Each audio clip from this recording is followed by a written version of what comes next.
ada bersama dengan kita juga.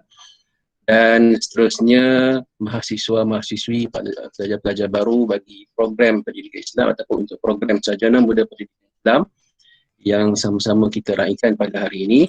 Mudah-mudahan sesi kita pada pagi ini berjalan lancar dan diberkati oleh Allah Subhanahu Wa Taala. Sebelum kita teruskan sesi ini, saya ingin mengajak semua untuk sama-sama kita membacakan Al-Fatihah, sedekahkan kepada ayah mertua Dr. Ahmad Yusof, salah seorang daripada pensyarah kita yang meninggal dunia tengah malam tadi. Sama-sama kita baca Al-Fatihah, mudah-mudahan dirahmati dan juga diberkati Allah Subhanahu Wa Taala. Al-Fatihah.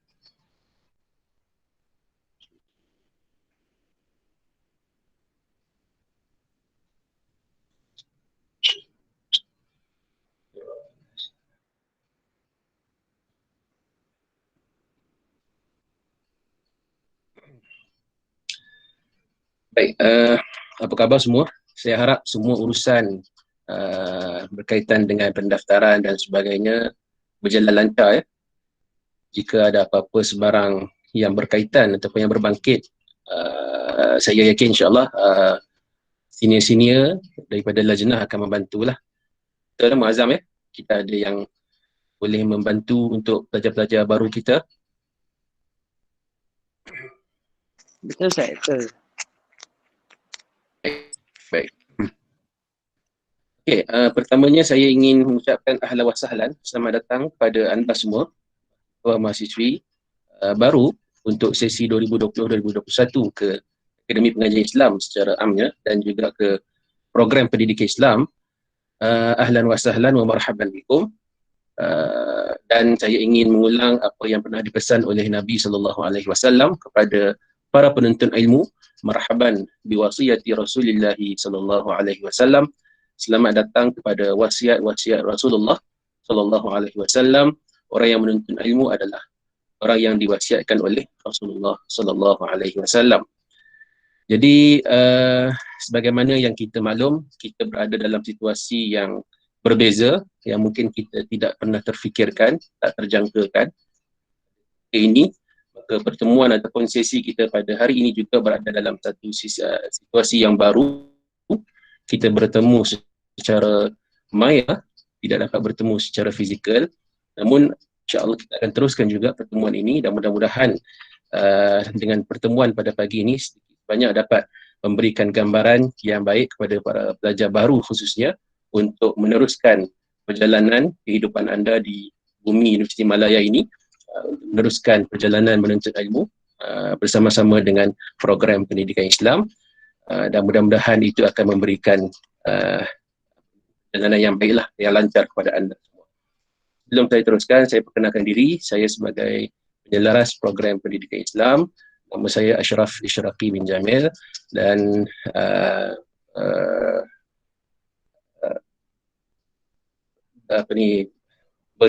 kelulusan dari PhD daripada Universiti Malaya juga, dan bidang pengkhususan saya adalah sejarah dan falsafah pendidikan Islam. Dan insyaAllah anda semua nanti akan bersama-sama dengan saya lah untuk kedua-dua kursus tersebut, sama ada kursus sejarah dan juga kursus falsafah, juga mungkin nanti akan bersama dengan saya juga dalam kursus yang berkaitan dengan pentadbiran pendidikan Islam dan sebagainya. Baik, saya akan perkenalkan secara awal para pensyarah yang ada yang bersama-sama dengan program pendidikan Islam, dan nanti insya-Allah para pensyarah yang bersama dengan kita pada pagi ini akan memberikan ucapan mereka secara ringkas dan juga nanti akan diri mereka masing-masing secara lebih lanjutlah.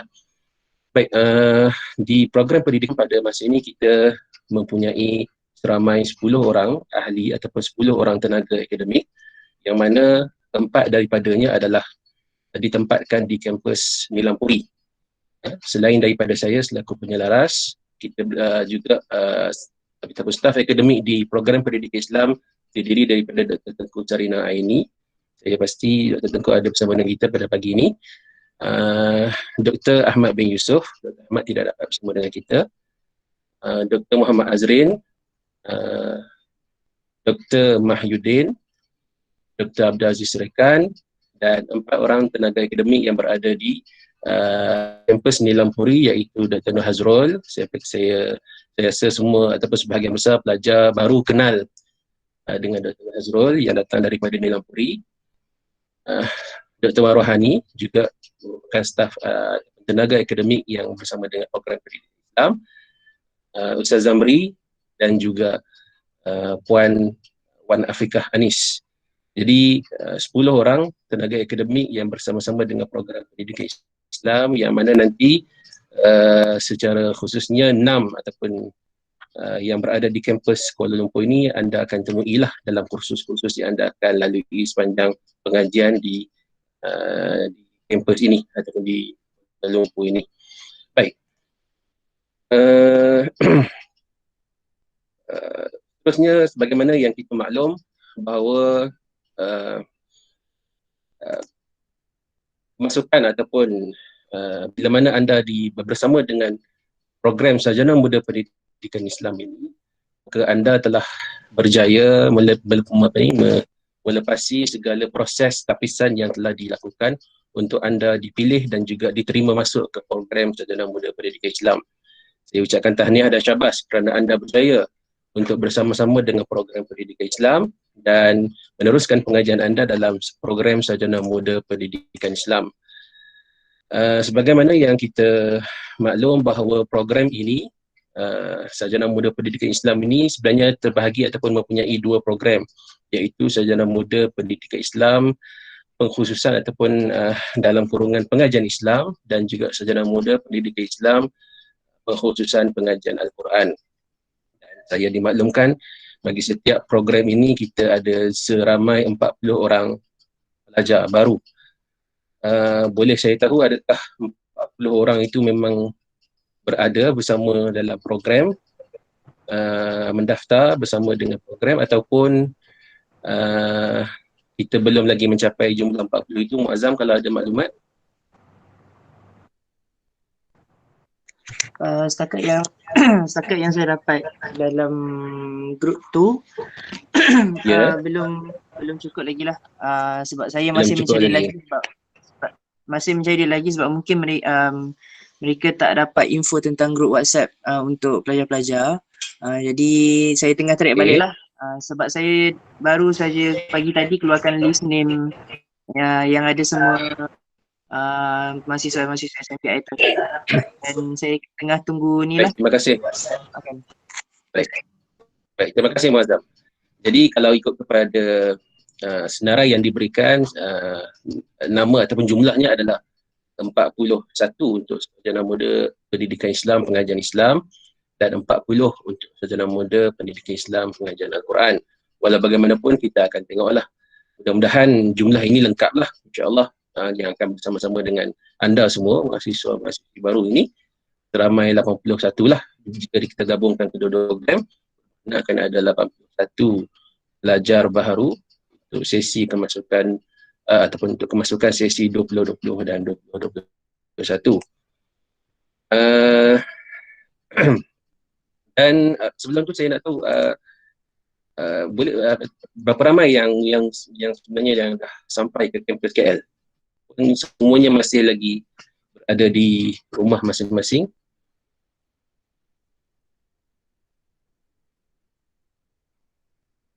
Ada maklumat tak berapa ramai yang sudah sampai di kampus Kuala Lumpur? Mungkin kalau ada wakil daripada pelajar baru kita yang sudah ada di kolej kediaman.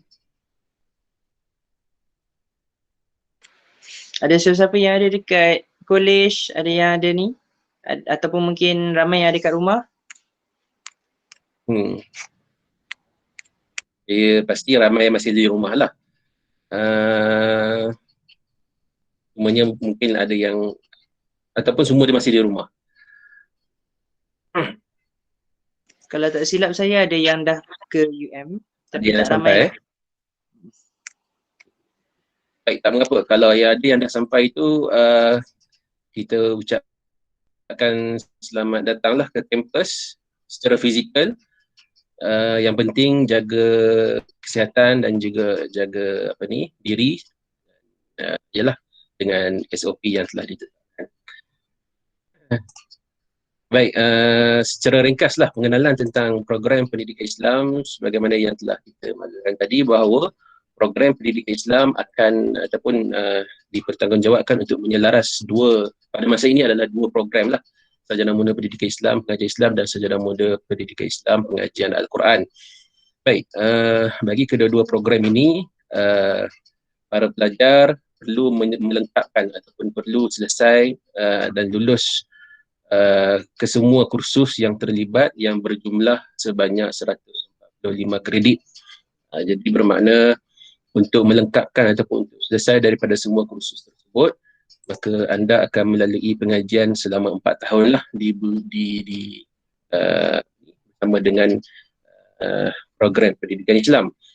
Dan walaupun ada dua program, namun beberapa kursus kedua program ataupun pelajar daripada kedua program akan bertemu dan bersamalah dalam kursus tersebut.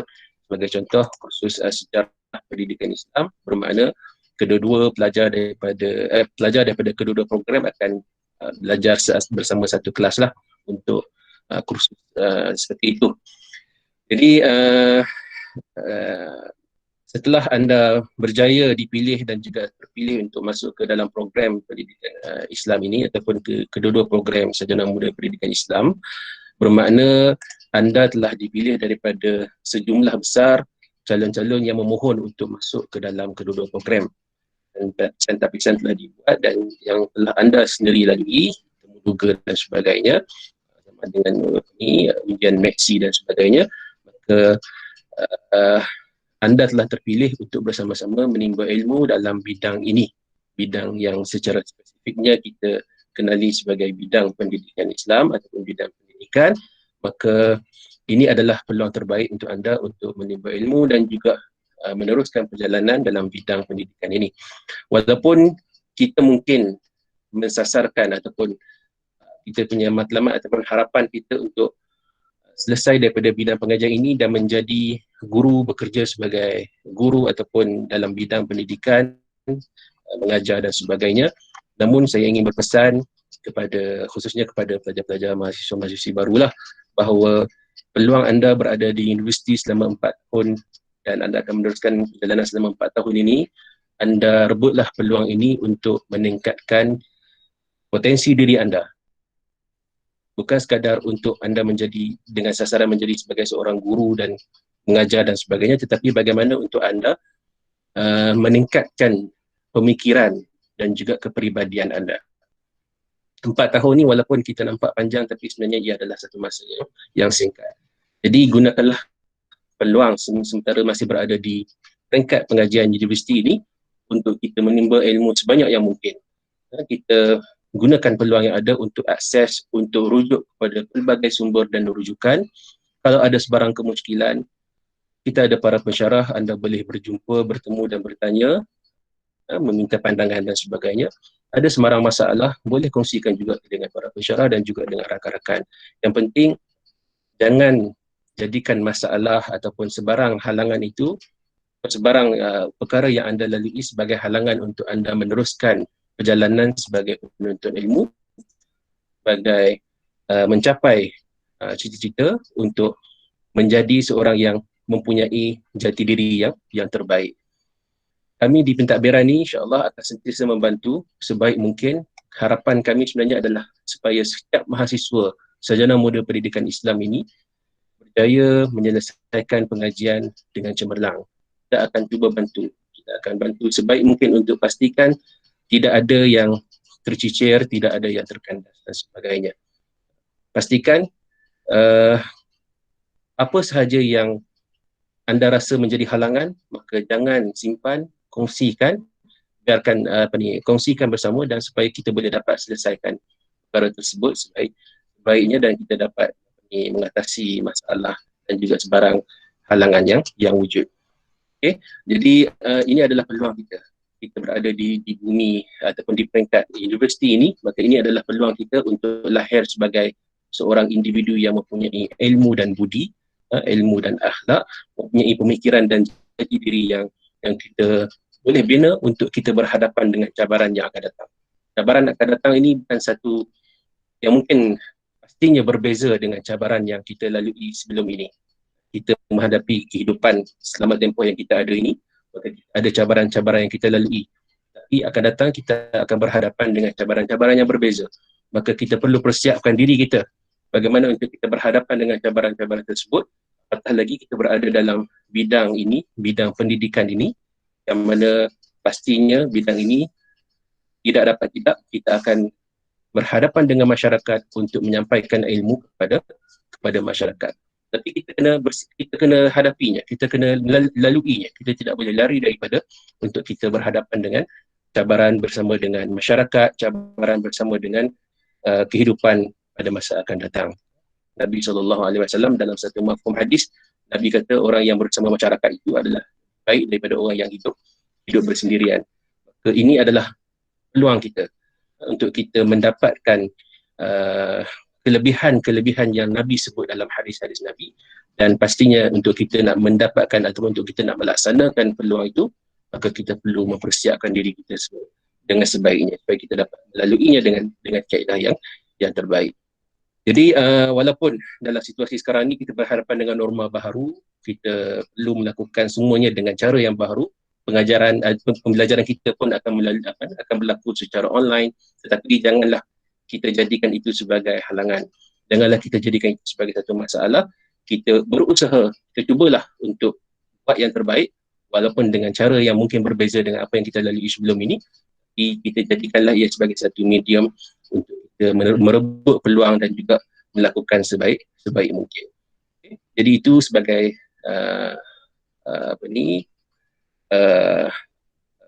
ucapan aluan daripada saya untuk anda semua, dan saya mengalu-alukan dan saya berharap ini adalah tempat anda dan kita akan bersama-sama di dalam program pendidikan Islam ini untuk kita meneruskan perjalanan kehidupan kita di bumi ini, Malaya ini.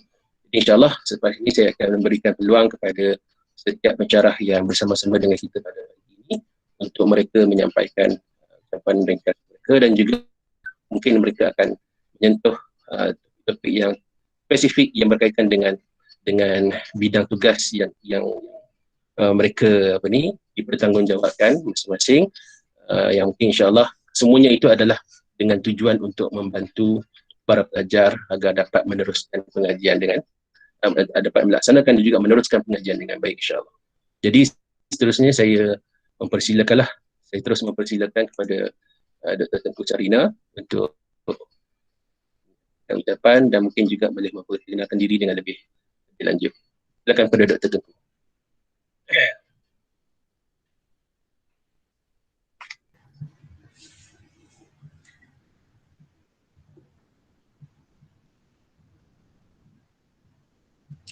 Tengku ada ke? Nampak ke? Boleh dengar suara saya? Boleh tak? Boleh. Nampak Okey. Assalamualaikum warahmatullahi taala wabarakatuh. Terima kasih Dr. Ashraf.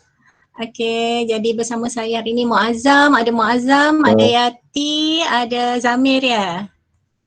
Okey, Assalamualaikum semua dan juga khusus. Ya betul. Ya, okey, dengar ya suara saya sebab saya kat office sekarang ni, saya nampak internet dah mula on and off ni ya. Kalau terputus bagi tahu ya, nanti saya cakap seorang-seorang. Okey.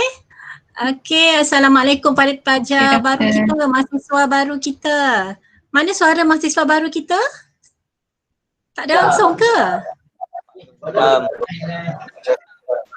Assalamualaikum. Baru dengar suara. Komen. Okey. Betul lah kita dalam SOP, kita jaga SOP semua kan, tapi saya sedih pula dengar Dr. Ashraf je seorang tadi kan. Bolehlah bersuara ya mahasiswa baru kita. Saya dimaklumkan tadi yang saya dengar ramai yang berada kat rumah ya. Betul ke? Kat rumah. Okey. Ya betul. Tapi ada juga Masih menjalani PKP. Okey. Seorang lah yang cakap. Okey. Apa nak mula ya? Okey, tadi Dr. Ashraf dah perkenalkan diri Dr. Ashraf sebagai pelaras program ini dan saya sebagai pensyarah yang pertama lah ya yang dijemput tadi oleh Dr. Ashraf sebagai wakil daripada program pendidikan Islam untuk kita sesama hari inilah. Okey, jadi sebelum tu saya nak ucapkan mungkin ucapan yang pelajar selalu dengar lah ya dalam sehari dua ni, ucapan tahniah ya kerana berjaya dah menjejakkan kaki, dah sampai walaupun tak sampai kaki ke sini mungkin dah berjaya bergelar mahasiswa program pendidikan Islam ya. Bukan senang ya. Okey, saya nampak ada juga nama-nama yang dah berjaya, yang dah sempat saya temu duga ya sebelum ni untuk kemasukan ke sini daripada STP dan juga diploma. Ada berapa orang ya kat sini, Muazzam? Muazzam? Kalau ikut list tak berapa ramai, ada dalam 5-6. Okey, yang berjaya lah ya. 5-6 orang. Okey, cuma nama tu saya nampak tadi ada 2 orang, yang itu pun daripada yang kumpulan saya buatlah ya hari tu. Okey, yang lain-lainnya adalah daripada Nilampuri ya? Ya, salah. Ya, okey. Okey, belum saya. Okey, bagus. View rendah ada suara. Itulah yang kita nak kan. Tapi jangan sampai tenggelam suara saya ya. Okey. Kalau tutup semua dulu sekejap. Off mic. Okey, Nilampuri, sabar. Saya tahu banyak nak cerita Nilampuri tu. Semua rindu kat Nilampuri ya. Tak nak datang ke sini. Sabar ya, saya pun rindu juga Nilampuri. Saya pun salah seorang daripada alumni Nilampuri juga ya. Tahun berapa ya? Ni nak perkenalkan diri lah. Saya pun daripada Nilampuri tahun 1990 hingga 1991. Dah ada ke masa tu mahasiswa semua? Dah lahir ke? Belum. Lagi 10 tahun nak wujud saja.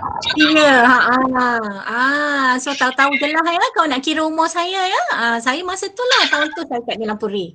Okey, jadi saya perkenalkan diri saya sikit. Tapi nanti jangan risau, kita akan jumpa secara online untuk semua tahun 1. Saya akan ambil untuk PQ dan juga PI kan, betul tak? Kaedah Pendidikan Islam dan juga Kaedah Pendidikan Quran. Kita berkenalan dalam masa kelas nantilah secara lebih mendalam kan.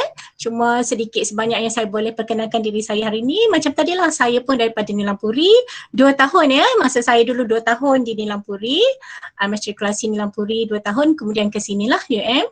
Habiskan pengajian Sarjana Muda Pendidikan Islam. Okey, apa lagi ya?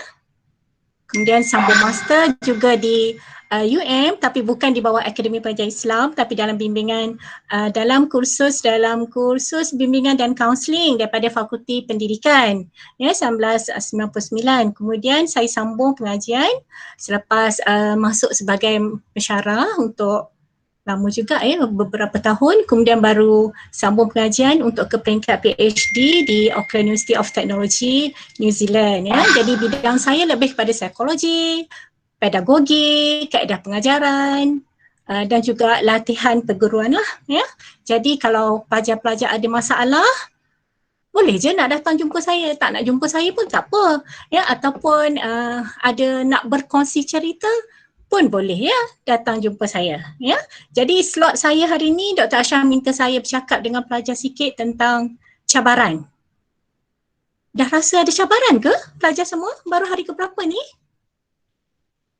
Ni hari Dah cabaran. Dah start. Ini baru ni kat rumah lagi kan? Yang sebut dah tadi tu kat college ke dekat rumah?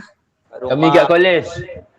Yang kat college. Yang kat college saya fahamlah cabaran. Yang kat rumah pun ada cabaran ke? Banyak cabarannya. Banyak cabaran. Lagi banyak. Cabaran daftar projek. Ya, okey. Tak apa. Sebab tu slot ni dijadikan slot pertama. Saya kena cerita tentang cabaran. Ya, jadi memang kalau nak cerita cabaran ni, semua orang ada cabaran. Betul tak? Tengoklah, kita dengar jawapan tadi kan. Yang kat rumah ke kat asrama. Jadi jangan kata yang kat asrama kau best lah, tak sempat datang, duduk rumah, tak ada cabaran. Yang kat rumah kata kau best lah, dekat asrama, tak ada cabaran. Sebenarnya semuanya ada cabaran. Tapi kalau kita pandang dengan bentuk yang positif, semua cabaran tu sebenarnya benda remeh je, benda kecil je. Dia sebagai nak memperkembangkan lagi perjalanan hidup kita. Kalau tak ada cabaran, duduk di asrama, macam mana kita nak nak mulakan pengajian, bagi yang dah sampai ke asrama. Kan, jadi kita anggaplah cabaran yang ada tu bukan suatu yang menyusahkan kita. Dia memang ada, kita patut terima, tapi bukannya nak menyusahkan kita, tapi dia nak menggerakkan kita untuk lebih ke hadapan. Ya, jadi kalau ada cabaran jangan takut, kalau ada masalah jangan takut, kalau ada ujian pun jangan takut, kita redah aja.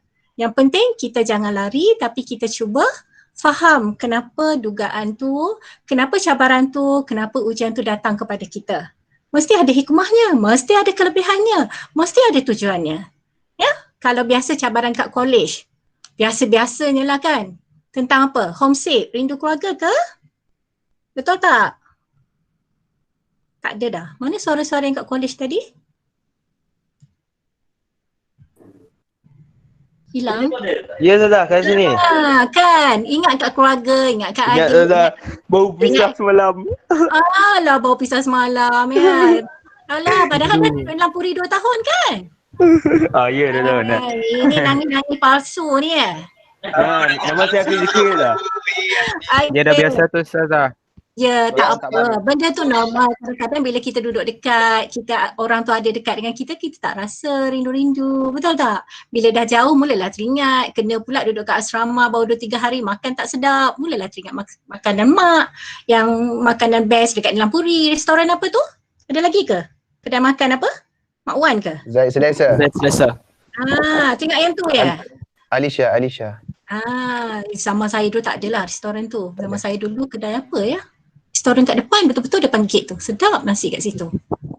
Jadi biasalah kita teringat, kita tercabar kenapa makanan kat KL ni kurang sedap, kat asrama kurang sedap.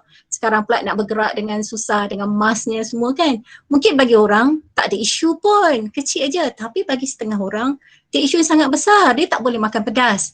Dia biasa dia biasa lebih suka makanan yang manis-manis. Contohnya kat Nilam Puri kan, sedap kan manis-manis. Jadi bila datang sini perut dia bila datang sini perut dia tercabar, pedas kan. Yang tak ada gastrik pun mulalah rasa nak datang gastrik, sakit-sakit perut kan. Jadi kawan yang tengok kawan yang sakit perut tadi, jangan endahkan. Bagi setengah orang itu tak ada isu, tapi bagi setengah yang lain itu isu besar. Bila sakit perut, semua tak boleh nak buat. Tidur tak boleh, nak baring tak boleh, nak pegang handphone pun tak boleh, nak masuk Google Meet pun susah. Kan? Jadi ingat macam ni je, setiap orang ada cabaran yang tersendiri, yang penting kita cuba atasi. Kita kenal puncanya kenapa, apa sebabnya, kemudian kita cuba atasi. Dan kawan-kawan di sekeliling kita carilah yang positif, yang tak lekehkan kita, ala itu pun jadi isu ke, makanan je pun. Ataupun ala ingat kat mak sangat ke, kau dah umur berapa? Kita carilah persekitaran yang positif, yang faham keadaan kita. Tetapi kalau ditakdirkan roommates kita yang bagi duduk asrama kan, yang kurang memahami keadaan kita, itulah salah satu bentuk dugaan yang lain. Kalau tadi kita kata kita homesick, ada masalah makanan. Yang ketiga, ada orang tercabar dari sudut roommates.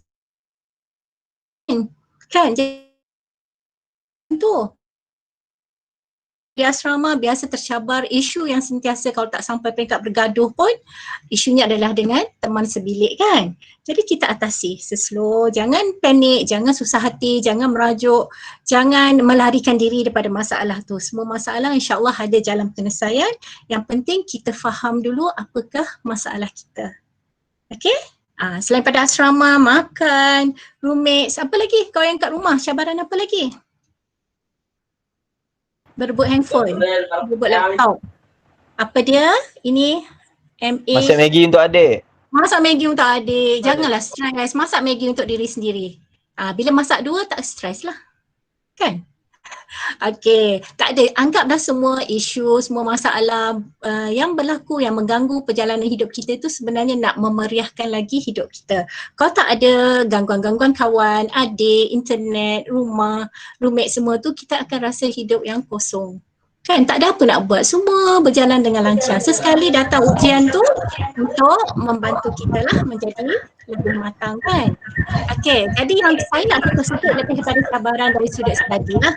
Okey, saya tahu masih ramai yang ada clash dengan jadual kan. Dan ada pelajar yang kontak saya berkenaan jadual. Ada tak sini sekarang? Syarina ya? Ada ke? Tak ada? Siapa ya pelajar yang kontak saya tentang jadual tu yang clash? Tak ada? Tak pasti Muaz- Ustazah. Muazzam, ramai yang belum masuk ya. Sekarang ada 67 tolak dengan pensyarah. Dalam 60 lebih aja ya. Muazzam, Sebab Zamil? saya pun masih tracking lagi sebab ada juga yang tak ada dalam grup SMPI. Memandangkan okey. kita ramai kan dekat 81 orang ni, so nak tracking satu-satu tu ada sulit sikit lah. Okey. Ya, faham. Cuma itulah kalau boleh sebelum hari Isnin lah kan. Sebab Isnin depan dah mula kelas kan? Ya betul. Saya pun ya. saya dan Yati masih tracking lagi, masih cari lagi siapa yang tak ada. InsyaAllah kami mungkin lah. Kalau dia orang tak selesai, masih ada pelajar yang tak selesai pendaftaran pun, kalau Muazzam boleh dapat nombor kontak kan WhatsApp, sepokoknya pensyarah boleh masuk melalui WhatsApp, dalam WhatsApp group lah kan. Kalau tak boleh gunakan email, siswa mail kan. Boleh berhubung betul. dengan pelajar gitulah dalam WhatsApp sebab kami pun dah terputus ni senarai pelajar apa semua dalam keadaan online kan. Okey, jadi cabaran yang saya rasa penting untuk awal-awal datang mendaftar ni adalah tentang kelas lah, tentang jadual. Jadi betul, saya nampak ada yang dah mula mesej saya dan juga pensyarah-pensyarah lain kan. Jadi jangan panik, jangan kelam kabut, ada tempat untuk kita rujuk. Jangan risau, kadang-kadang boleh tanya senior, pendapat senior, tapi ada setengah perkara mungkin kita kena buat secara bersendiri yang kadang-kadang perkara tu senior tak hadapi. Kena pula sekarang kita dalam musim PKP macam ni kan, senior dulu mungkin tak hadapi macam ni, jadi kita mungkin berhubung dengan pihak yang betul lah, sama ada pergi pada Muazzam dulu, wakil pelajar, kemudian pada pensyarah, penyelaras, ataupun nanti kita akan tahu siapa yang berkaitan dengan jadual waktu, pensyarah mana akan berkaitan dengan jadual waktu, pensyarah mana yang terlibat sekiranya pelajar ada masalah-masalah lain ya, kita akan ada beberapa saluran lah. Jadi pelajar jangan risau duduk seorang-seorang kat rumah ataupun di asrama kalau ada masalah berkenaan jadual dan juga kelas. Ya, itu cabaran yang saya rasa paling urgent untuk diselesaikan dululah ya dalam minggu pertama, minggu kedua ni. Yang selebihnya tu macam tadilah, yang bunga-bunga yang cantik, yang datang mengganggu, burung-burung yang berterbangan, datang bawa berita-berita yang menyusahkan hati tu, jangan risau. Dia akan berlalu ikut masa. Okey, dari satu minggu ke satu minggu, pelajar semua boleh lalui perjalanan baru sebagai mahasiswa yang barulah ya, walaupun di Nilam Puri dah sebagai mahasiswa kan. Tapi di sini mungkin rentaknya agak berbeza. Jangan risau dengan tugasan-tugasan yang banyak sebab sekarang ni dengan musim PKP, pensyarah akan daripada awal lagi lah ya, dan memang itu yang sepatutnya pun. Dah mula memberi tugasan kan, jangan anggap tugasan tu sesuatu yang membebankan. Ya, sebab tugasan tu sebenarnya nak meringankan pelajar di hujung-hujung nanti. Ya, kalau awal-awal pensyarah dah bagi sikit-sikit tugasan, bermakna pelajar dah bersedia daripada awal. Tak adalah terkejar-kejar, terkejut-kejut di hujung nanti. Jadi yang tak bagi tu yang kita risau kan. Daripada mana markah kita nak datang kalau tak ada tugasan kan. Jadi cabaran untuk belajar peringkat awal mungkin saya anggap dari sudut jadual. Jangan risau, boleh diselesaikan. Yang penting bergerak dalam kumpulan. Jangan duduk diam, seorang-seorang ada masalah, biar sampai minggu ke-6, minggu ke-7. Ya, selesaikan terus. Maksud saya dengan panduan dan juga pertanyaan lah ya, tanya pada orang-orang yang betul lah. Okey, yang kedua lepas tu mungkin saya rasa cabaran yang besar berdasarkan apa pemerhatian saya dan juga yang pelajar selalu datang pada saya peringkat awal adalah tentang tugasan lah. Ya, pensyarah bagi tugasan, kadang pelajar tahun 1 dia rasa terkejut, banyak tugasan, bukan subjek ini je, dia kata subjek Arab lagi, banyak kan. Tak apa, terima tugasan tu, yang penting susun waktu, jadualkan waktu dengan betul. Dengan kata lain, time management kat sini lah. Ya, okey. Selain pada itu agaknya apa? Yang dengar-dengar. Tak hadapi pun lagi, tapi dengar pada sini macam banyak je masalah. Ada apa lagi? Boleh tak saya dengar suara sikit? Saya nampak muka je ni. Cakap Badil. Apa dia? Apa agaknya yang dah risau? Tak masuk lagi kelas tapi dah risau ni. Tentang kelas online ke? Dah. Tapi kami di college insyaAllah boleh kot. Sebab ada kawan-kawan lain boleh teman tanya. Okey. Saya tak dengar dengan jelas sebenarnya apa masalah, tapi saya suka sebab masing-masing dah boleh bersuara. Ya, yang penting boleh suara. Nanti walaupun kita secara online, dah lah tak jumpa fizikal kan, bagilah suara tu hadiah pada pensyarah untuk dengar. Ya, nanti insyaAllah tak ada isu. Sebab pensyarah dah Suara bergema ya? Kenapa ya? Dan ada yang pasang okey. Okey, pensyarah dah insya-Allah pensyarah tahu macam mana nak bantu pelajar dalam acara kelas online learning ni. Cuma pelajar bagi kerjasama aja. Ya, kita ada medium yang dapat membantu. Sepatutnya nanti Dr. Ahmad akan bincangkan tentang online learning tapi dia tak ada hari ni sebab bapa tu dia meninggalkan malam tadi. Tapi insya-Allah senang. Nanti bila yang penting bila ada kelas hadirkan diri ya, hadirkan diri secara bukan face to face lah kan. Secara online dengar apa taklimat pensyarah. Sekali kita dah lost itu yang susah ya, kita dah terputus maklumat. Kemudian barulah tanya senior, tanya kawan. Kadang-kadang cerita-cerita tu bukan tak tepat ya, bukan tak betul tapi tak kena dengan persoalan kita. Jadi kita dah dapat jawapan kepada bukan soalan yang kita tanya lah. Jadi yang penting datang ke kelas ya, hadir ke kelas. Okey, jadi saya tak nak sentuh panjang lebar ya tentang cabaran ke masalah sangat untuk belajar, baru je mendaftar. Patutnya senyum-senyum, suka-suka hati dulu ya. Tarik nafas dulu, dah berjaya sampai ke KL dan keadaan musim Covid macam ni, alhamdulillah. Yang tak sampai pun kat rumah boleh turut serta dalam kelas nanti minggu depan dan juga sesi hari ni. Bersyukur dulu, alhamdulillah dulu. Jangan fikirkan cabarannya terlalu banyak. Kalau ada nanti tepi-tepi saja. Jangan risau sangat. Ya, insya-Allah saya rasa itu je. Kita jumpa lagi hari Isnin dan juga hari apa ya? Hari Khamis. Okey. Assalamualaikum warahmatullahi taala wabarakatuh. Waalaikumsalam. Waalaikumsalam warahmatullahi wabarakatuh. Baik, terima kasih Dr. Tengku Sarina atas ucapan dan juga mungkin sedikit perkongsian tentang hal yang berkaitan khususnya cabaran tadi lah. Baik, sebagaimana yang kita maklum, sepatutnya Dr. Ahmad bersama dengan kita tapi pada pagi ini dan Dr. Ahmad sebenarnya adalah ataupun boleh menjelaskanlah dengan lebih lanjut tentang medium pembelajaran secara online, mungkin berkenaan dengan spektrum dan sebagainya. Cuma saya harap para pelajar, mahasiswa-mahasiswi dapat familiar lah, dapat ambil maklumat dengan lebih lanjut tentang medium-medium online yang kita boleh gunakan untuk tujuan pembelajaran dan juga jika ada apa-apa masalah yang berkaitan dengan pembelajaran secara online ni harap dapat dimaklumkan lebih awal kepada para pensyarah supaya kita boleh fikirkan penyelesaian dengan lebih awal lah akan masalah yang baik. Seterusnya saya mempersilakan Dr. Muhammad Azrin untuk bersama dengan kita pada pagi ni. Silakan Doktor.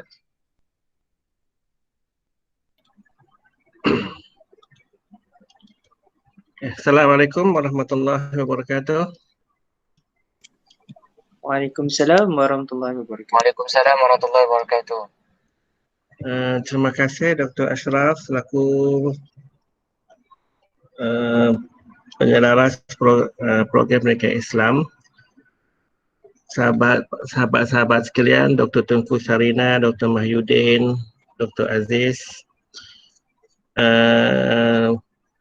anak-anak pelajar terdiri daripada Muazzam, senior, siapa lagi Yang sini siapa? Muazzam.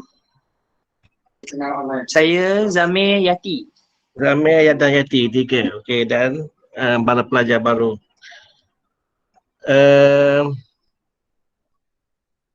Semua sekali yang ada sekarang ni 67. Mana semua pelajar dah masuk kan? Kita 80 kan? Betul. 81 kan?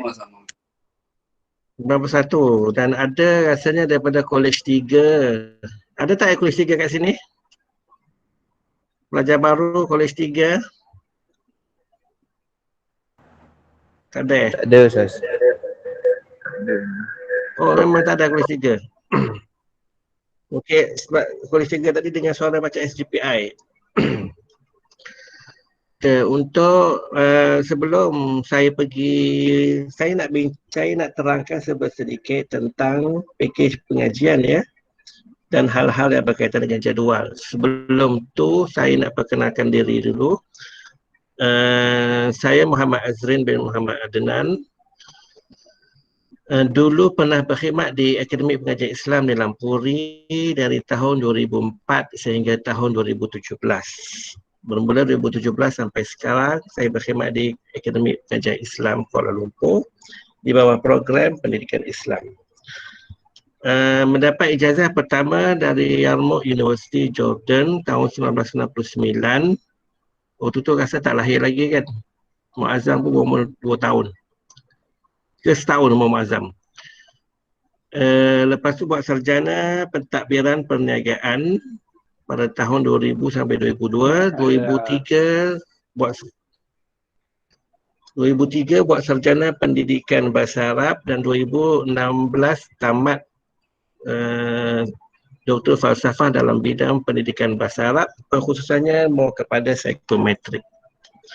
Jadi kalau ada masalah psikologi, psikometrik boleh jumpa.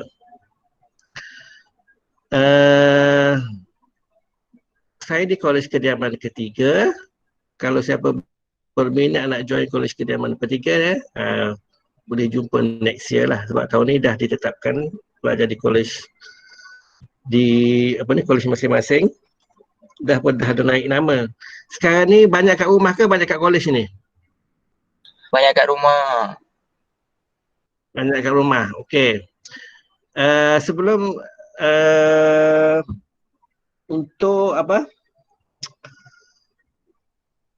selama 4 tahun, okey, kita akan tengok ya package diperkenalkan selama 4 tahun. Pelajar perlu diingat ya, jangan lari daripada package. Okey, saya nak tunjuk kat sini package untuk sarjana muda pengajian Islam. Okey, semester sekarang ni, semester 1 pelajar akan belajar penghayatan etika, literasi maklumat, bahasa Arab 1, pengantar syariah, sejarah pendidikan di Malaysia, nahwu wazifi dan kaedah pendidikan Islam bagi PI. Dan beza dengan PQ, orang PQ dia hanya ambil kaedah pendidikan Al-Quran. Beza satu subjek je. Okey, untuk semester 1 ni perlu diingat, pelajar waktu semester 1 dia daftar lambat sikit. Jadi ada kadang-kadang dia tak boleh masuk atas dasar kuota penuh. Contoh bahasa Arab dia kata kuota penuh. Okey, literasi maklumat banyak dia banyak orang panggil banyak section yang dibuka, tapi kadang-kadang pelajar tak boleh masuk disebabkan masa bertembung dan sebagainya. Okay, kalau ada masalah kuota penuh, jangan cuba pandai-pandai nak alih kepada subjek lain. Sebagai contoh sekarang ni nahwu wazifi ditawarkan, katakan pelajar tak nak ambil, dia nak ambil nazariah hukum untuk dia tengok nazariah hukum buka, katakan nazariah hukum buka semester ni dia nak ambil. Jangan sebarangan ambil subjek walaupun dibuka kalau bukan dalam package. Kenapa? Akan sengsara nanti tahun-tahun mendatang. Dia tahun ni dia sepatutnya ambil nahwu wazifi, tapi dia nak ambil, dia ambil semester depan. Tiba-tiba nahwu wazifi semester depan tak buka dah. Dia akan sengsara. Nak grade nanti dia tak akan dapat grade bersama kawan-kawan dia. Akur package, kalau ada apa-apa masalah, jumpa saya. Kalau pelajar tu tak dapat daftar, dia kata saya tak boleh daftar, ada kelas saya tak boleh daftar sebab kuota penuh. WhatsApp je kepada saya, kuota penuh, kita akan cari cara bagaimana pelajar tu boleh masuk juga, boleh belajar juga subjek tu. Sebab sekarang ni online ni rasanya tak ada masalah sangat sebab kita tak bergantung kepada bilik kuliah. Jadi pelajar jangan cuba buat keputusan sendiri. Kadang-kadang dia tanya kawan-kawan, dia tanya senior. Sebab dia kata, Tok Guru kami kata gini, qala syaikhuna an syaikhina an syaikhina, habis. Dia tak dengar dah apa yang penyelaras cakap, tapi dia dengar Tok Guru daripada senior. Senior yang senior juga ada masalah sendiri. Okey, perlu diingat kena akur dengan package yang ditawarkan.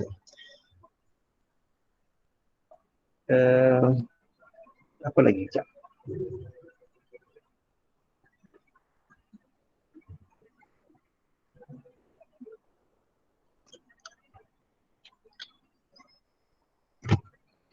Begitu juga dengan jadual. Okey, katakan tadi dah boleh masuk, tapi ada masalah jadual. Bila ada masalah jadual, rujuk penyelaras jadual. Saya juga penyelaras jadual. Package dengan saya, jadual dengan saya.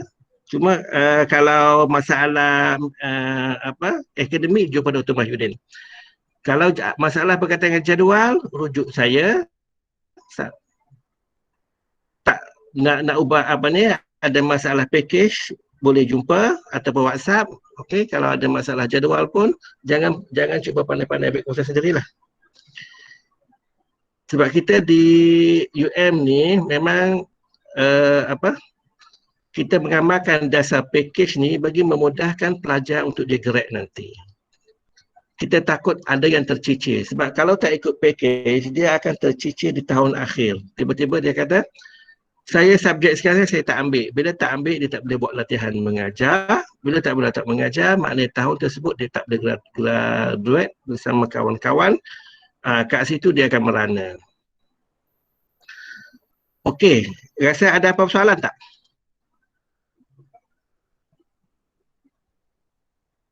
Pelajar tahun 1 akan jumpa, banyak akan jumpa dengan Dr. Tengku Sarinan nanti. Betul Dr. Tengku kan? Okay. Dua-dua akan jumpa pengajar Quran, pengajar Islam. KPI, KPQ. Ya, betul insyaAllah. Jadual dah tak clash kan?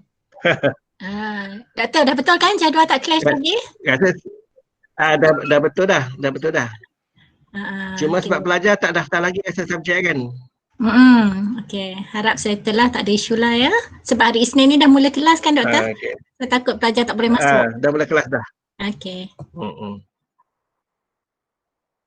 Okey, itu saja rasa. Kalau ada apa-apa jangan segan sila. WhatsApp je, tak kira pukul berapa. Sebab saya di college kita bekerja 24/7.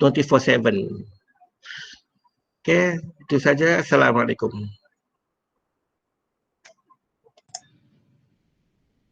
Waalaikumsalam warahmatullahi. Terima kasih Dr. Azrin. Jadi apa yang disentuh oleh Dr. Azrin satu yang sangat penting lah bagi saya, khususnya untuk pelajar-pelajar baru, sebagai maklumat yang perlu diberikan perhatian sebaiknya lah. Sebab ini akan melibatkan perjalanan anda sepanjang 4 tahun di bersama dengan program pendidikan Islam ataupun bersama dengan sarjana muda pendidikan Islam lah, sama ada pengajar Islam ataupun pengajar Quran. Saya juga nak tekankan yang sebagaimana yang Dr. Azrin sebut bahawa di akhir ataupun di semester akhir nanti, semester ke-8 lah, 4 tahun ni semester ke-8, sebagaimana yang anda boleh nanti boleh lihat dalam package bahawa setiap pelajar yang mengikuti program sarjana muda pendidikan Islam ni perlu menjalani latihan mengajar, dan prasyarat ataupun syarat untuk menjalani latihan mengajar, pelajar tersebut mesti lulus dan selesai daripada semua kursus teras. Jadi sebab itu sebagaimana yang ditekankan oleh Dr. Azrin bahawa jika berlaku keciciran daripada package, kemungkinan pelajar tersebut tidak dapat dibenarkan untuk latihan mengajar dan akhirnya dia tidak dapat untuk grad bersama-sama dengan batch ataupun dengan rakan satu batch lah. Jadi sebab itu mohon sangat-sangat perhatian dan juga inilah daripada para pelajar berkenaan dengan jadual, berkenaan dengan package supaya anda dapat ataupun perjalanan itu berjalan lancar lah, supaya tidak ada berlaku keciciran ataupun tertinggal dan sebagainya. Dan kalau ada sebarang masalah yang berkaitan dengan package, berkaitan dengan jadual, berkaitan dengan kelas, mungkin perlu mengulang kursus dan sebagainya, mohon dapat dimaklumkan supaya kita dapat lihat ataupun dapat bantulah kalau tersebut boleh diselesaikan dengan sepatutnya. Jadi itu yang saya mengharapkan perhatian yang sebaiknya lah daripada para pelajar yang barulah seboleh-bolehnya, supaya dapat memberikan perhatian betul-betul kepada package dan juga kursus-kursus yang perlu anda selesaikan sepanjang 4 tahun ataupun 8 semester dengan program pendidikan Islam. Baik. Saya terus mempersilakan bahagian Dr. Mahyudin. Dr. Mahyudin ada dengan kita pagi ni. Silakan Doktor. Bismillahirrahmanirrahim. Assalamualaikum warahmatullahi wabarakatuh. Boleh dengar ya? Boleh Ustaz? Boleh ya? Okey. Terima kasih kepada Dr. Ashraf penyelaras, rakan-rakan seperjuangan Dr. Azrin, Dr. Tengku, Dr. Aziz, dan yang diraikan anak-anak pelajar yang baru saja bergelar mahasiswa di Akademi Pengajian Islam Universiti Melaya. sebelum ni di Nilampuri belum bergelar mahasiswa sepenuhnya ya. Kerana sebagaimana antum tahu di Nilampuri itu peringkatnya peringkat asasi. So baru sebelah kaki. So minggu ni Masya Allah, Tabarakallah, baru 2 belah kaki. Kaki sudah lagi tu barulah berpijak nyata sebagai mahasiswa di Universiti Melaya.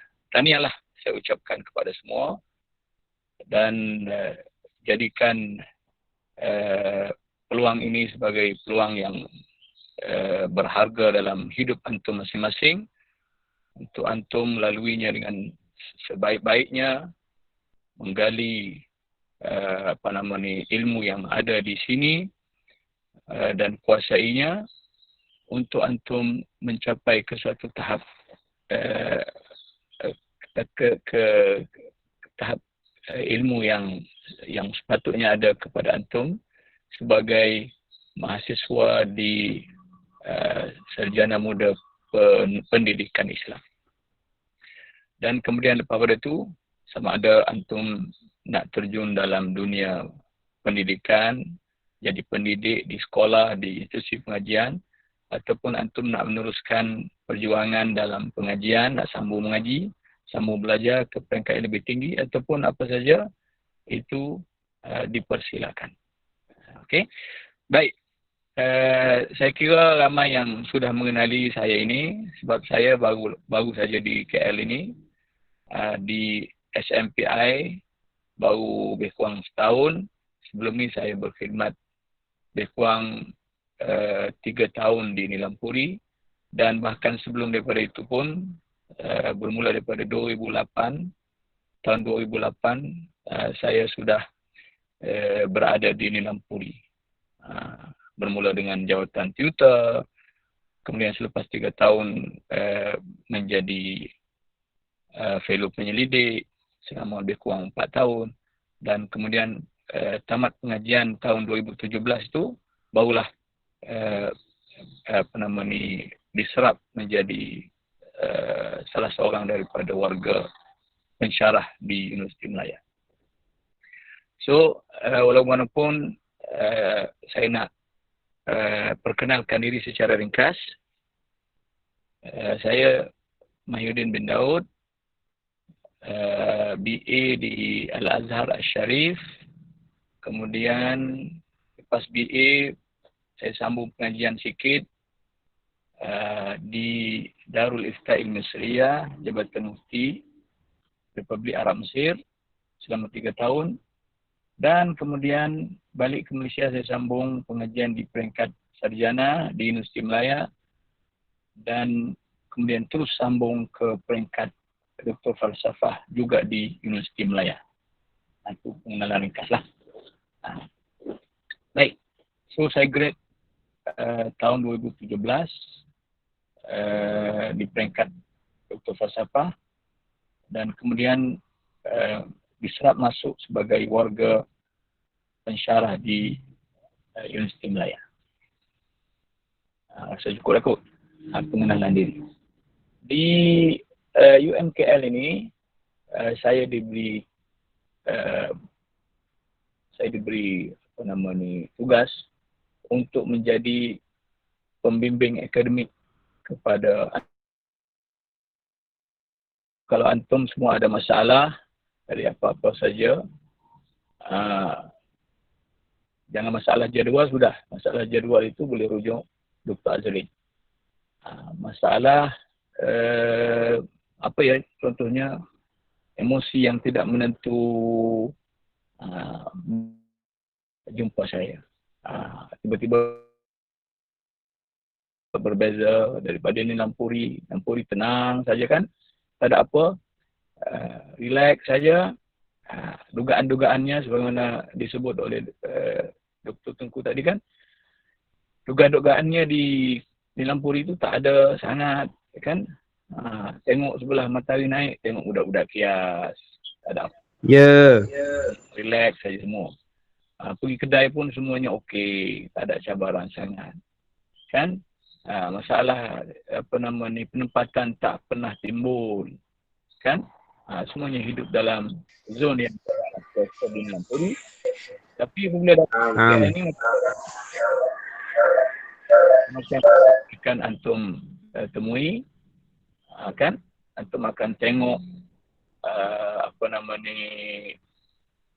penghuni kolej sebagai contoh yang pelbagai latar belakang. Tamam, ada yang daripada kaum lain, kaum Cina, kaum India, kan? Kemudian antum akan dikejutkan dengan budaya seperti student daripada jabatan ataupun daripada fakulti yang lain tidak menutup auratnya, tidak jaga sosialnya. So banyak benda yang akan antum tempuhi di Kuala Lumpur ini. So kalau ada masalah tentang itu, tentang emosi, tentang semangat nak belajar, tentang apa lagi, tentang masalah-masalah agama, itu pun boleh berjumpa saya, kita bincang, kita discuss, tengok apa yang penting, apa yang perlu diselesaikan, apa masalahnya sebenarnya. Okay? So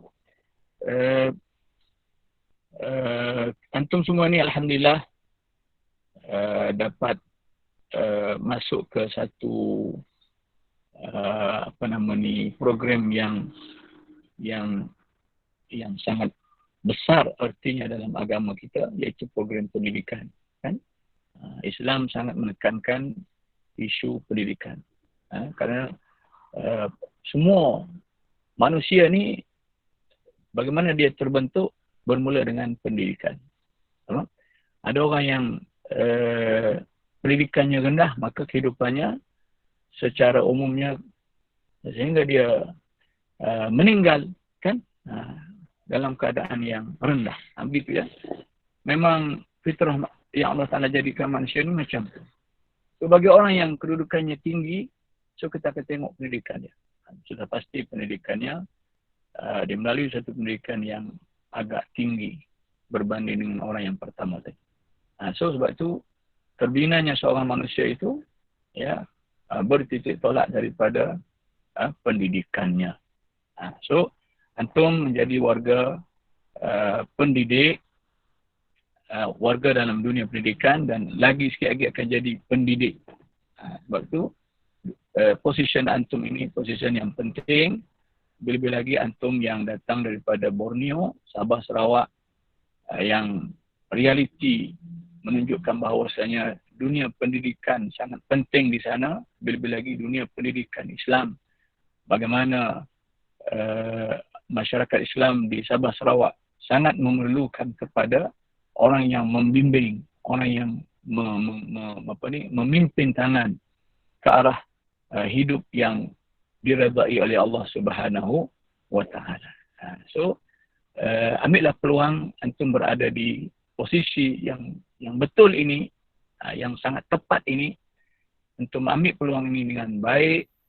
Antum penuhkan di dada ilmu-ilmu berkait dengan pendidikan, sama ada dari sudut pedagogi, metodologi, dan yang lebih penting daripada itu ialah konten kepada ilmu itu sendiri.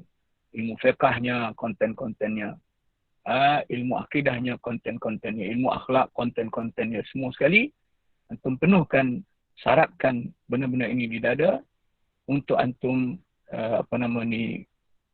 melebarkan ataupun menghulurkan tangan antum memimpin umat ini ke jalan yang diredai oleh Allah Subhanahu Wa Taala. Saya kira cukup setakat itu dulu daripada saya. Kita akan mulakan pengajian minggu depan insya-Allah. Walaupun secara online, jagalah adab belajar. Okey, jangan pula dah online tak nampak kan? Tak nampak ustaznya, tak nampak pensyarahnya. So antum buka masuk je dalam Meet ke ataupun mana-mana medium yang digunakan, antum pun tidur. Antum pun baring. Antum so minta maaf ya, tolong jaga adab belajar. Kalau macam mana pun keadaan kita belajar, sama ada secara online ke dalam kelas ke, sama sahaja. Jaga adab belajar. So duduk baik-baik, pakai baik-baik, mengadap kitab baik-baik, jaga kita punya adab kita dengan kitab, dengan guru, dengan kawan-kawan. Okey? Moga-moga di situ ada keberkatan. Dan keberkatan itulah yang akan menolak kita, yang akan push kita untuk lebih cemerlang, ya, berbanding dengan orang yang tidak mendapat keberkatan. So ingat, dalam pengajian Islam ni bukan hanya konten yang kita syaratkan dalam diri kita, bukan hanya pedagogi, metodologi yang kita bekalkan untuk kita mendepani dunia sebenar kita selepas grad nanti. Tetapi yang juga penting, yang tidak boleh kita pandang enteng, iaitu keberkatan. Wallahu a'lam bishawab, wa ilaihi marji'ul ma'ab. Wa sallallahu ala sayyidina Muhammadin wa ala alihi wa sahbihi wa baraka wa sallam. Walhamdulillahi rabbil alamin. Assalamualaikum warahmatullahi wabarakatuh. Waalaikumsalam warahmatullahi. Terima kasih Dr. Mahyudin atas panduan dan juga nasihat. Mudah-mudahan dapat sama-sama para pelajar dan kita semua mengambil perhatian. Mudah-mudahan dapat diamalkan, insya-Allah. Jadi saya teruskan kepada dengan menjemput Dr. Abdul Aziz bin Rekan. Sebagai makluman kepada para pelajar barulah khususnya, bahawa Dr. Abdul Aziz baru sahaja bersama dengan kita dengan program pendidikan Islam, dan Dr. Abdul Aziz ini merupakan alumni Sarjana Muda Pendidikan Islam kita. Alumni Sarjana Muda Pendidikan Islam yang telah bergraduasi pada tahun 2013, dan juga Dr. Abdul Aziz merupakan penerima anugerah Diraja Universiti Malaya, dan kita berbanggalah kerana Dr. Abdul Aziz dapat bersama-sama dengan kita dalam program pendidikan Islam ini, dan mudah-mudahan kita dapat memberikan panduan dan juga mungkin para pelajar dapat sentiasa mendapatkan nasihat, pandangan daripada doktor untuk supaya dapat terus melalui pengajian ini dengan lebih cemerlang, insya-Allah. Jadi saya persilakan kepada Dr. Abdul Aziz untuk ucapan dan silakan.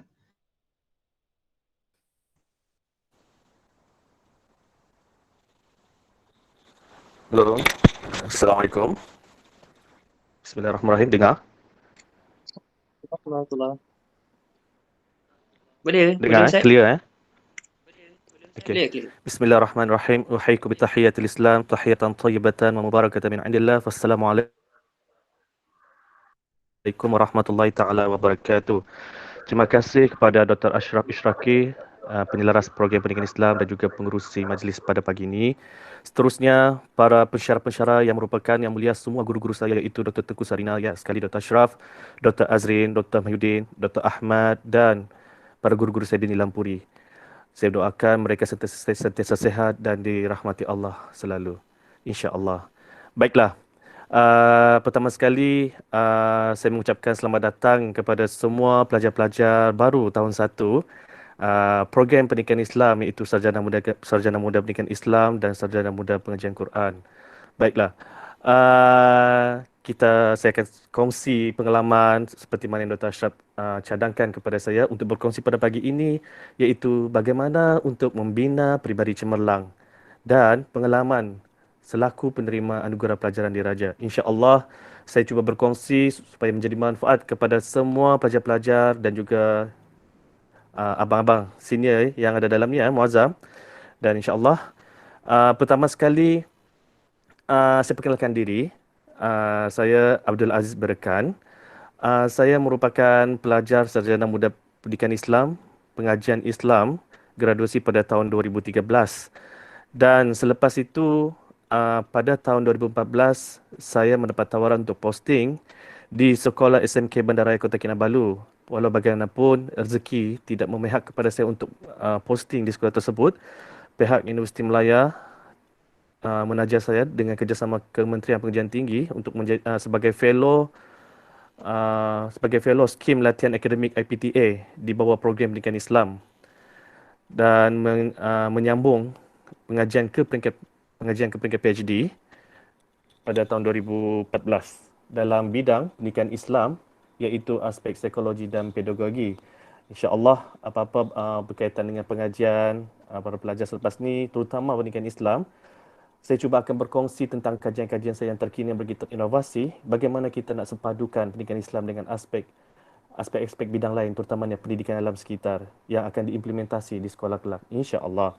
Okey, itu perkenalan secara ringkas. Oh ya, saya menyambung PhD di bawah program pendidikan Islam juga dan di bawah perseliaan penyelia saya iaitu Dr. Tengku Sarina Aini Tengku Kasim dan bersama dengan Dr. Ismini di Jabatan Dakwah. Dan alhamdulillah dengan izin Allah memudahkan dan izinkan saya untuk menghabiskan pengajian PhD. Baiklah. Pertama sekali, bagaimana untuk meminda peribadi cemerlang sebagai pelajar pengajian Islam.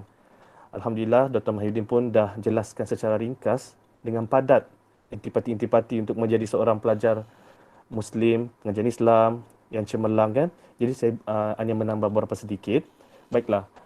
Untuk meminda peribadi cemerlang berdasarkan konteks pengalaman saya sendiri sebagai pelajar SMPI. Baiklah. Pertama sekali saya ingin kenal pasti diri saya ni, jenis pelajar ketika saya pelajar degree dulu. Saya ini jenis pelajar yang bagaimana strategi pembelajaran yang saya ingin. Sebab untuk menjadi pelajar yang cemerlang, kita perlu kenal pasti diri kita dulu.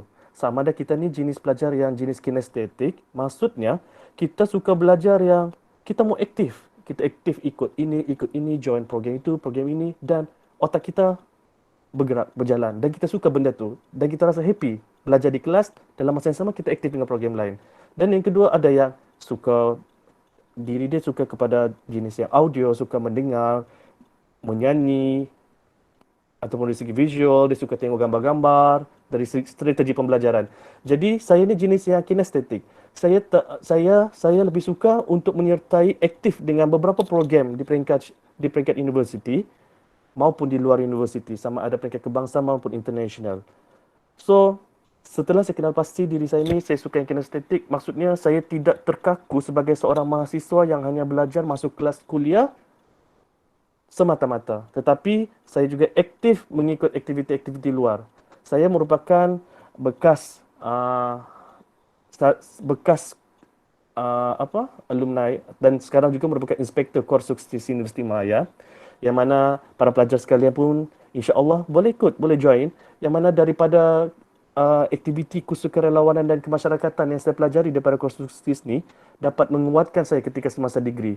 Yang mana aktiviti-aktiviti lasak ni membuatkan pemikiran saya apabila saya berhadapan dengan cabaran ketika buat assignment, tekanan dalam pembelajaran, saya akan berfikir, sedangkan aktiviti lasak di peringkat Korsukstis saya boleh mengatasi masalah ini, kenapa tidak untuk aktiviti-aktiviti berkaitan dengan akademik. So ini antara salah satu untuk menguatkan ketahanan diri, resiliensi, ketahanan diri sama ada untuk menguatkan diri untuk akademik maupun dalam menjalani kehidupan harian. So itu salah satu strategi sebab saya bergiat aktif dan saya mengikut aktiviti seperti sebagai Korsukstis. Yang kedua, saya juga bergiat aktif dalam aktiviti kolej kediaman. Dalam kolej kediaman ni, dia banyak menawarkan pelbagai program. So daripada pelbagai program ataupun aktiviti-aktiviti ini kita akan berinteraksi dengan semua para pelajar daripada fakulti lain. Jadi kita akan dapat belajar pelbagai budaya, ilmu-ilmu baru, cara-cara pengurusan untuk menguruskan sesuatu aktiviti. So ini satu nilai tambah jika kita aktif dalam aktiviti-aktiviti selain daripada aktiviti akademik dan intelektual. Okey. Dan yang kedua, dalam aktiviti-aktiviti seperti persatuan. Okey, saya juga merupakan YDP, Sarjana Muda Pengajian Islam, Pendidikan Islam dulu ketika tahun 4, sama macam Muazzam lah. So ini juga akan melatih kita untuk membina kepimpinan, cara kemahiran sosial kita, kemahiran komunikasi kita, macam mana kita mengenali diri kita untuk membantu kita mengenali diri orang lain. So, benda-benda ni kita jangan ambil pandang enteng dan meremehkan benda-benda ni. Kerana ini yang akan membina kita menjadi seorang mahasiswa yang berkualiti dan yang akan membantu kita mempunyai ketahanan diri. Okey? Dan selain tu, menyertai aktiviti-aktiviti kepimpinan. Ialah seperti tadi, join seperti AJK sebagai YDP, sebagai dekat college AJK aktiviti, pelbagai aktiviti insya-Allah. Dan Untuk makluman, Akademi Pendidikan Islam juga sendiri mempunyai pelbagai aktiviti, program-program yang dianjurkan, hatta program pendidikan Islam banyak menganjurkan pelbagai program. So terutamanya mungkin boleh join perdebatan bahasa Arab ya di bawah Dr. Ashraf. Kita ada seminar antarabangsa bahasa Arab setiap tahun ataupun dalam setiap 2 tahun sekali. Betulkan saya jika saya silap. Dan aktiviti-aktiviti ini boleh ikut. Okay? Selain menambah ilmu daripada apa yang kita belajar daripada contoh Ustaz Azrin ajar bahasa Arab kan. Jadi kita boleh ikut join perdebatan kemahiran-kemahiran komunikasi, maharatul kalam. Sebab itu pun di antara yang kita sebagai cikgu kita akan ajar kepada pelajar. Maharatul kalam, maharatul qira'ah, maharatul tahaddus. So, kukuhkan lagi dengan aktiviti luar seperti mengikut kelab debat bahasa Arab, oratory. Itu di antaranya. Okay. So, dari pengalaman-pengalaman yang saya nyatakan tadi, itu sangat membantu. Sangat membantu, 90% sangat membantu saya untuk mempunyai ketahanan diri ketika degree masa belajar sarjana muda dulu untuk seimbang dari segi akademik dan juga bukan akademik iaitu co-curriculum. So, saya mengikuti bukanlah semata-mata untuk saya nak inginkan merit ataupun nak capai ini, tapi itu adalah satu kepuasan diri saya. Sebab pertama sekali yang saya sebutkan tadi, saya merupakan pelajar yang mempunyai ataupun minat dalam strategi kinestetik. Yang maksudnya saya suka bergerak. Kalau saya tidak mengikuti apa-apa program, aktif hanya masuk kelas, buat assignment, duduk dalam college, makan, tidur, masuk kelas, saya jadi rasa macam lembab. Itu jenis saya. So, selepas ni mungkin para pelajar semua kena pasti diri anda. Siapa diri anda, bagaimana anda nak bawa diri anda dan bagaimana anda untuk mencapai untuk akan 4 tahun akan datang. Apa strategi-strategi yang anda akan buat. So, ini antara cadangan. Alright? Okey, itu cadangan ringkas bagaimana untuk meminda pelajar diri cemerlang. Dan paling penting, dari kepada semuanya yang saya kongsikan tadi, apa yang penting perlu dikukuhkan dengan kerohanian. Tanpa kerohanian, nilai-nilai kerohanian, apatah lagi bakal guru pendidikan Islam dan sekarang pun bergelar guru pelatih pendidikan Islam. Tanpa kerohanian, nilai-nilai spiritual, hubungan dengan Allah tidak dijaga, hubungan dengan manusia tidak dijaga, apatah lagi hubungan dengan alam sekitar tidak dijaga, semua itu tidak akan bermakna seperti mana kata Dr. Mahyudin sebelum ni. Semua itu tidak akan bermakna jika ada tiada penghayatan kepada ketiga-tiga hubungan tadi. Right? Seterusnya, aspek yang kedua yang Dr. Ashraf suruh kongsikan kepada kalian semua adalah berkaitan dengan pengalaman sebagai penerima anugerah pelajaran diraja. Baiklah. Anugerah pelajaran diraja ini merupakan anugerah yang diberikan daripada Majlis Raja-Raja Malaysia semenjak 1988 yang dianugerahkan kepada para graduan setiap tahun graduasi di semua universiti IPTA, universiti awam, yang mana akan diberikan kepada 2 orang sahaja di peringkat setiap universiti, iaitu peringkat Bumi Putra untuk pelajar yang Bumi Putra dan pelajar bukan Bumi Putra. Yang mana pelajar Bumi Putra ni ialah agama Islam, Melayu dan Bumi Putra Sabah Sarawak, dan bukan Bumi Putra ni adalah bangsa India dan China. So, anugerah ni akan diberikan kepada pelajar setelah mengikut beberapa tapisan. Okey, saya ceritakan sedikit berkaitan anugerah ni sebab anugerah ni saya berharap sangat-sangat mungkin pelajar-pelajar baru ni mungkin boleh berhasrat dan menyimpan niat untuk mendapatkan anugerah ni.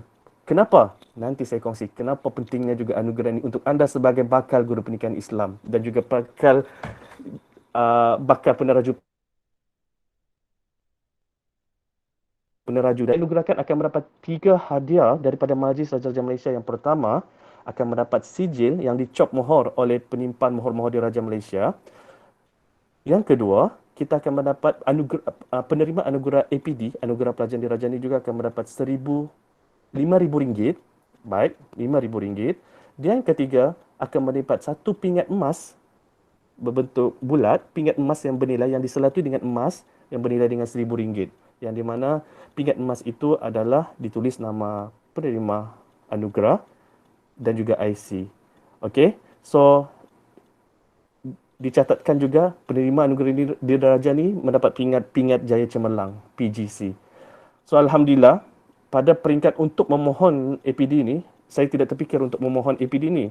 Tetapi disebabkan saya melibat konstruksis, ada satu pegawai untuk meminta saya disebabkan saya mendapat alhamdulillah dengan izin Allah atas bantuan para pensyarah-pensyarah saya yang sekarang ni yang dalam online ni membantu saya, bagi nasihat, dapat CGPA 3.98 dan mempunyai penglibatan aktif dalam kurikulum, alhamdulillah, saya memohon banyak juga cabaran sebab dari ketika itu 2013 ketika memohon lebih kurang 500 senarai pelajar di seksyen periksaan diberikan dan melalui 4 ke 3 tapisan, dan akhir sekali alhamdulillah untuk temuduga akhir seramai 25 orang. Okey, daripada pendidikan Islam sebenarnya ada 4 orang di peringkat akhir interview anugerah pelajaran diraja pada tahun 2013. Dan ketika tu interview bersama dengan 6 orang panel, 6 orang panel daripada profesor emeritus, dan kita bertemu bual interview bersama para panel. So alhamdulillah setelah keputusan APD ini diumumkan ketika saya menjalani latihan mengajar di sekolah SAM Sungai Merap Luar Bangi. Ketika tu saya mengajar dan mendapat panggilan telefon daripada seksyen peperiksaan dan menyatakan, tahniah Cik Aziz, cakap anda berjaya untuk dapat anugerah pelajar raja. Dan ketika tu saya sangat sebab dan para pelajar saya pun hairan. Yalah, tidak dapat bayangkan perasaan macam tu sebab sebelum nak mendapatkan anugerah tu pun sebenarnya banyak cabaran sebab dia ada berkaitan dengan penstrukturan program pendidikan Islam tu. Sebab dulu ada isu timbul, pengajian sepatutnya 4 tahun tapi latihan mengajar dulu ada semester khas. Kenapa? Adakah pelajaran ini extend ke atau macam mana? So banyak justifikasi yang perlu diberikan daripada program pendidikan Islam. So itu antara pengalaman ringkas bagaimana anugerah pelajaran itu diperoleh. Apa yang saya nak katakan, anugerah pelajaran raja ini akan diberikan kepada pelajar yang aktif. Yang pertama, aspek akademik dan intelektual. Maksudnya, pelajar yang ingin memohon APD ini perlu mendapat 3.75 ke atas, iaitu anugerah dekan, PNGK keseluruhan setelah 4 tahun pengajian. Dan yang kedua, merit ataupun markah yang akan diberikan adalah kepimpinan. Aspek kepimpinan ialah macam mana yang saya nyatakan tadi, aktif sebagai persatuan-persatuan, sebagai jawatan apa-apa, okey. Dan yang kedua, yang ketiga dari aspek kesenian dan kebudayaan. So benda-benda kesenian kebudayaan ni saya belajar dari peringkat Kolej Kediaman lah. So dia ada satu jawatan kuasa pelaksana, contoh macam kelab warisan Melayu saya join dulu. So saya ikut tu, so itu di antara merit yang saya dapat. Dan yang keempat, aspek kesukarelawanan dan kemasyarakatan. Dan saya rasa ini adalah merit yang terbesar bagi saya dapat yang berbeza dengan calon yang lain sebab saya sebagai seorang korsuksis, inspektor korsuksis Universiti Melaya. Korsuksis ni insya-Allah akan dikenjelaskan dalam minggu haluan siswa orientasi ini, iaitu dia Kor Sukarelawan Polis, PDRM. Dan yang seterusnya yang kelima atau keenam sudah, aspek sukan dan rekreasi. Of course, mewakili kolej dalam bola baling, bola tampar. So benda-benda tu kita perlu aktif dan kita akan bersaing dengan pelajar-pelajar yang lain daripada fakulti lain, hatta daripada fakulti Akademi Ujian Islam tu sendiri untuk dianugerahkan anugerah pelajaran diraja. Jadi apa yang saya nak katakan, bukan nak kejar anugerah ni semata-mata, tapi apa yang penting, kepada siapa yang dapat anugerah dekan 3.75. Ini bukan berkaitan anugerah dah. Ini berkaitan dengan siapa yang mendapat PTPTN. So siapa yang mendapat anugerah dekan untuk pointer keseluruhan, maka akan dijadikan beasiswa dan tidak perlu bayar selepas habis pengajian. Itu yang pertama. Dan yang kedua, ada yang cakap, apalah nak perlu pointer tinggi-tinggi, apalah nak anugerah banyak itu ini. Ingat, para pelajar sekalian, kalian adalah dalam mood pengajian, iaitu selepas habis belajar adalah open market. Maksudnya, tiada jaminan untuk mendapat pekerjaan ataupun tiada jaminan untuk kerja mana-mana, melainkan setelah diluluskan mengikuti temuduga SPP. Jadi, bekalkan diri anda dengan akademik yang cemerlang, dapat pointer ke atas, secara langsung PTPTN dijadikan beasiswa. Dan yang kedua, ketika saya menginterview SPP dulu, dia ada 2 panggilan, tahun 2014, tahun 2015. Jadi, jika anda mempunyai merit core curriculum yang tinggi, alhamdulillah saya di antara tahun pertama yang dipanggil untuk posting pada tahun pertama. So itu di antara kelebihan aktif selain daripada akademik. Dan jangan lupa untuk yang akademik perlu hormat kepada guru-guru. Saya mempunyai pegangan ketika semasa pengajian peringkat degree dulu. Pertama yang saya sangat pegang adalah ridha Allah fi ridha al-walidain. Ridha Allah itu terletak pada ridha kedua ibu bapa. Itu yang pertama sekali. So dalam tempoh PKP ini, jika anda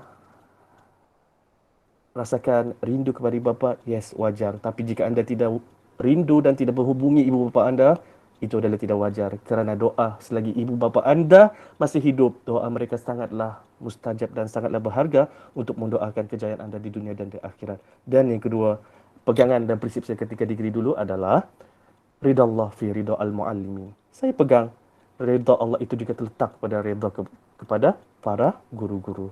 Jadi hormati para guru, hormati para ibu bapa, ingat doakan mereka, sentiasa diberikan kesihatan, rahmat, dan begitu juga saya mendoakan kepada para guru-guru saya yang berada secara online ini agar diberikan kesihatan, dipanjangkan umur, dimurahkan rezeki, dan sama-sama kita sama-sama memperjuangkan pendidikan Islam ini bersama pelajar-pelajar baru untuk mencapai kebahagiaan di dunia dan juga akhirat. Itu saja daripada saya, Dr. Ashraf. InsyaAllah. Wabillahi taufiq wal hidayah. Wassalamualaikum warahmatullahi taala wabarakatuh. Baik, terima kasih Dr. Abdul Aziz atas perkongsian dan mudah-mudahan dapat memberikan semangat kepada para pelajar, mahasiswa baru khususnya dan juga mungkin pelajar-pelajar senior yang ada bersama kita untuk terus bergerak cemerlang dan juga membina perjalanan anda sebaik mungkin.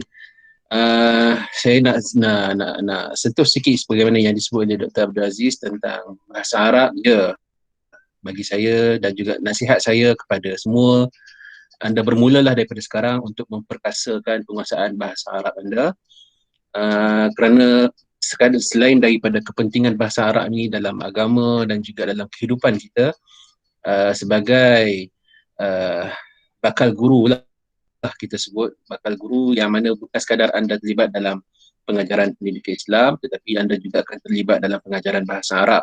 Jadi sama-sama kita bermula daripada sekarang untuk memperkasakan bahasa Arab, memperkemaskan penguasaan bahasa Arab supaya kita dapat melaksanakan tugasan ataupun pengajaran bahasa Arab dengan sebaiknya. Dan sebagaimana yang disebut oleh Dr. Abdul Aziz tadi, banyak aktiviti yang boleh kita laksanakan untuk kita memperkemaskan bahasa Arab kita.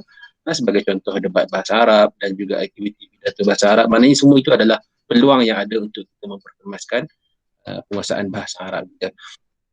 Jadi dan satu lagi perkara yang mungkin memandangkan kita dalam suasana ataupun dalam tempoh COVID-19 ini, dan kita mungkin tidak pasti bilakah akan dibenarkan lagi untuk keluar negara dan sebagainya, tetapi kebiasaannya kalau sesi dengan pelajar baru ni kita akan ceritakan jugalah bahawa selain daripada aktiviti-aktiviti yang ada di kampus dan di dalam negara, para pelajar juga sebenarnya ada peluang untuk keluar negara. Tapi itu nanti akan bergantunglah kepada keadaan semasa lah.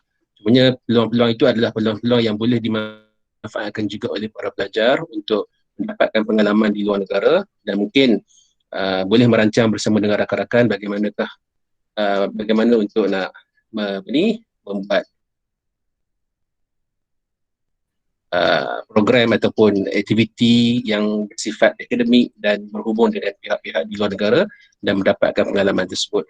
Yang ini sekiranya nanti tiba masa yang sesuai dan juga ada kebenaran yang diberikan dan mungkin keadaan dah kembali seperti biasa, mungkin anda semua boleh berbincanglah dengan Dr. Mahyudin, yang mana Dr. Mahyudin merupakan wakil kita untuk urusan-urusan yang berkaitan dengan jaringan antarabangsa yang boleh memberikan pandangan lah tentang aktiviti-aktiviti yang bersifat ataupun yang berkaitan dengan institusi di luar negara dan sebagainya.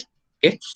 Jadi sebelum saya buka pada soalan, mungkin kalau ada wakil-wakil ataupun ada para pensyarah kita yang daripada Nilampuri yang bersama kita pagi ni, kalau ada dalam sesi kita.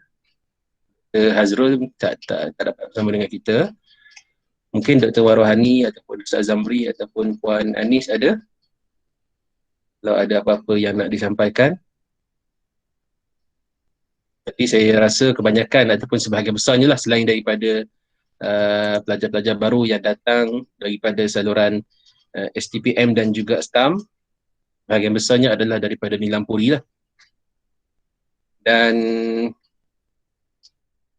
saya fikir hampir separuh daripada Nilampuri itu adalah daripada program khas bahasa Arab, ya. Betul ya, Muazzam? Ada maklumat tak? Betul. Cuma sekarang ada juga yang masuk ke jabatan-jabatan dalam Usuluddin dan Syariah. Ya, okey. Program khas bahasa Arab saya fikir hampir separuh yang bersama dengan kita. Kalau tak ada daripada Nilampuri, para pensyarah daripada Nilampuri, maka saya persilakan kepada saudara-saudari semua kalau ada sebarang persoalan yang berkaitan yang ingin ditanyakan, dan insyaAllah kami cuba memberikan jawapan ataupun bantuan sebaik mungkin. Silakan, saya buka kepada semualah untuk bersoal jawab. Kalau ada apa-apa nak ditanyakan, saya persilakan.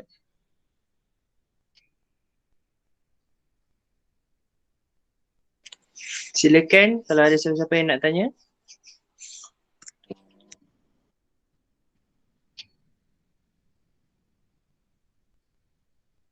Belaka dah. Ke semua jelas ni? Jelas belaka ke? Kalau semua jelas, alhamdulillah.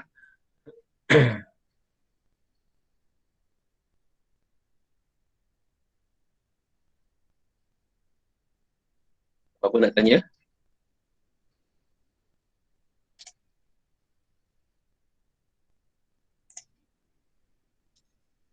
Dr. Azrin ada dah ni. Dr. Azrin. Ada soalan berkaitan dengan Dr. Azrin? Muazzam, mungkin kalau ada apa-apa yang dibangkitkan oleh pelajar sebelum ni, boleh sampaikan di sini juga.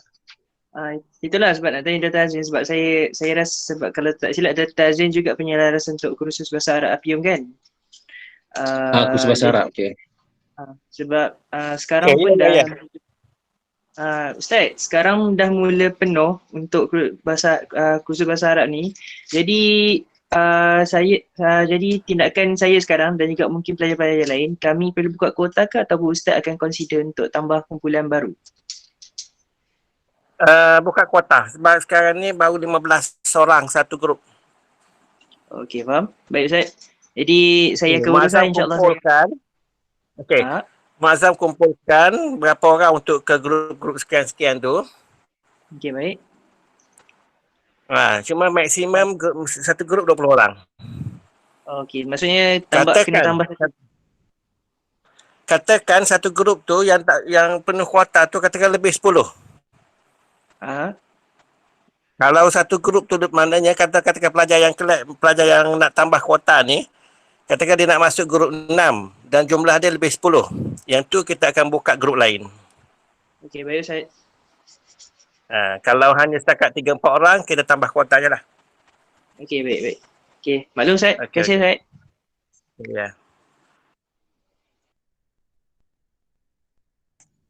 Baik, terima kasih Dr. Azrin. Tak ada soalan tak ada apa-apa yang nak ditanyakan? Daripada semua jelas daripada senior-senior yang lain, kalau Zamir ataupun siapa, Yati, ada apa-apa? Mungkin ada pelajar-pelajar maklumkan apa-apa?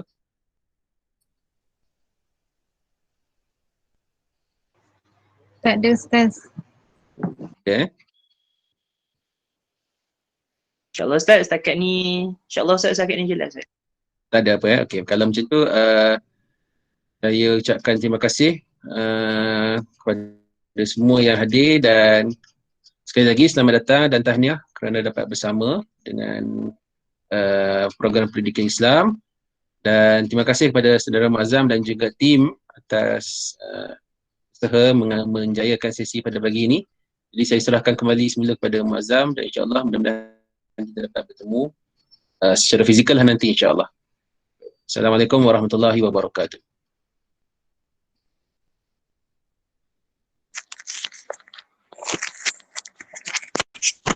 Waalaikumsalam warahmatullahi wabarakatuh. Terima kasih. Jazakallah khairan katsira kepada Dr. Syah, dan juga jazakumullah khairan katsira kepada semua pensyarah yang telah terlibat pada hari ini, dan tidak lupakan juga terima kasih banyak kepada pada mahasiswa-mahasiswi, adik-adik baru yang masuk ke Sarjana Mulia Pendidikan Islam. Sekali lagi diucapkan tahniah sebab telah terpilih di antara hampir beratusan yang pergi untuk interview untuk Sarjana Mulia Pendidikan Islam ini. 81 orang yang terpilih. InsyaAllah kita akan track lagi yang lain-lain ni yang tak masuk lagi. Suka cerita sedikit makluman daripada bahagian pentadbiran Apium melalui PMA. Siapa yang ada masalah untuk pendaftaran boleh teruskan mendaftar dulu mana-mana yang ada. InsyaAllah saya, saudara Yati dan saudara Zami akan cuba bantu adik-adik lah dalam grup, dan juga mungkin kalau siapa-siapa yang nak message ataupun WhatsApp saya secara personal pun tak ada masalah. Dan juga kalau mungkin para pelajar ada masalah dengan ada masalah-masalah tertentu ataupun mungkin nak bertanyakan kepada lecturer beberapa soalan-soalan tertentu pun boleh tanya saya untuk mungkin saya maklumkan kepada para lecturer, ataupun mungkin dah boleh mungkin para pelajar akan saya maklumkan kepada lecturer terus, ataupun mungkin saya cuba usahakanlah macam mana ya, insyaAllah. Jadi itu saja. Aku qauli hadza wa astaghfirullahaladzim li wa lakum, wabillahi taufiq wal hidayah. Wassalamualaikum warahmatullahi taala wabarakatuh. Kita tutup sesi bersama jabatan kita pada hari ini dengan tasbih kafarah dan suratul asr. Subhanallah.